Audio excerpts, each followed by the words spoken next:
May kilala ka bang kumikita ng 50,000 pesos kada buwan pero pagdating ng petsa de peligro, laging nga?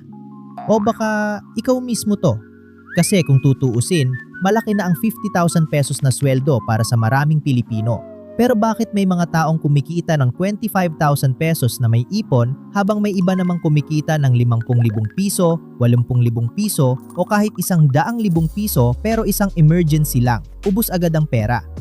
Sa video na ito, pag-uusapan natin kung bakit maraming Pilipino ang walang ipon kahit lumalaki na ang sweldo nila. At baka isa sa mga dahilan na ito ang dahilan kung bakit hirap na ring mag-ipon. Kilalanin natin si Mark. Si Mark ay 28 years old, single, may stable na trabaho at kumikita ng 50,000 pesos kada buwan. Noong fresh grad siya, ang sweldo niya ay 18,000 pesos. At ang palagi niyang linya noon, kapag umabot ako ng 50,000 pesos monthly, makakaipon na talaga ako. Fast forward ilang taon, nakaabot na siya sa target niyang sweldo.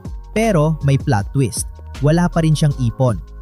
Every month, pareho lang ang eksena. Pagdating ng cutoff, feeling king ng mundo. Add to cart dito, kain sa labas doon. Pero pagdating ng end of month, sad boy na naman. Relate ka ba kay Mark? Unang dahilan, tumaas ang sweldo, tumaas rin ang gastos. Ito ang tinatawag na lifestyle inflation. Noong 18,000 pesos pa lang ang sweldo ni Mark, naka-jeep siya. Hindi masyadong nade-deliver ng pagkain, minsan lang magkape sa labas. Pero nang maging 50,000 pesos ang sweldo niya, mas madalas na ang Grab, mas madalas na ang food delivery, mas madalas na ang milk tea, mas madalas na ang online shopping. Hindi niya napansin na habang tumataas ang income niya, tumataas din ang standard of living niya.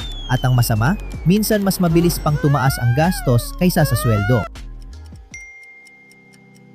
Pangalawang dahilan, reward mindset. Pagod ka sa trabaho, stress ka, may toxic na meeting, may demanding na boss, tapos payday na. Anong madalas nating sabihin? Deserve ko to. At wala namang masama sa pagre-reward sa sarili. Ang problema kapag lahat ng reward ay gastos. Bagong sapatos, bagong gadget, weekend trip, shopping, food delivery, coffee, subscription. Unti-unti itong nagiging habit. At bago mo mapansin, ang reward system mo na ang sumisira sa savings mo. Pangatlong dahilan, walang direksyon ang pera. Ito ang isa sa pinakamalaking pagkakaiba ng may ipon at walang ipon. Kapag dumating ang sweldo ni Mark, wala siyang plano. Hinahayaan lang niya ito sa payroll account niya, kung anong maisip na bilhin, doon kinakaltas.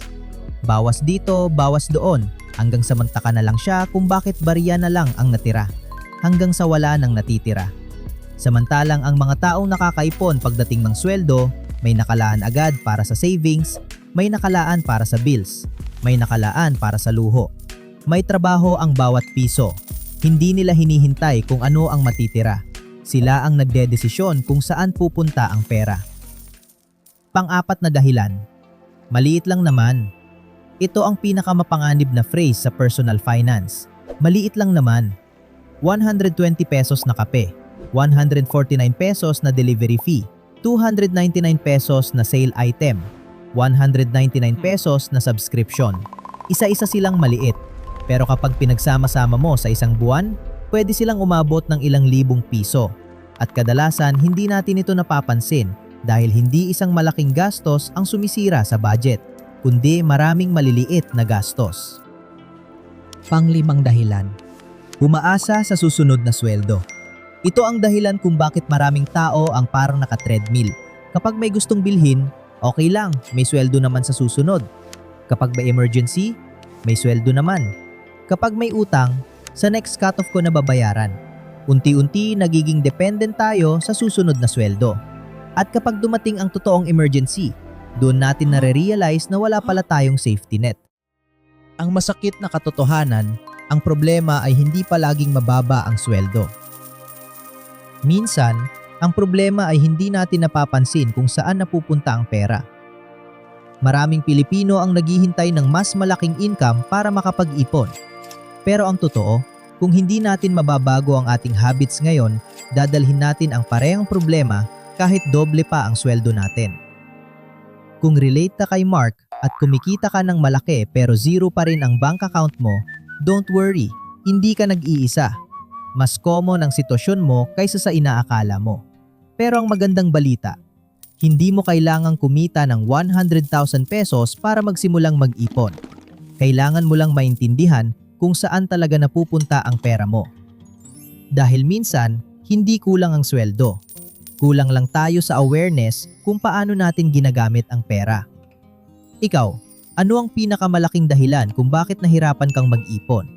Comment mo sa baba, baka makatulong ang experience mo sa ibang nanonood.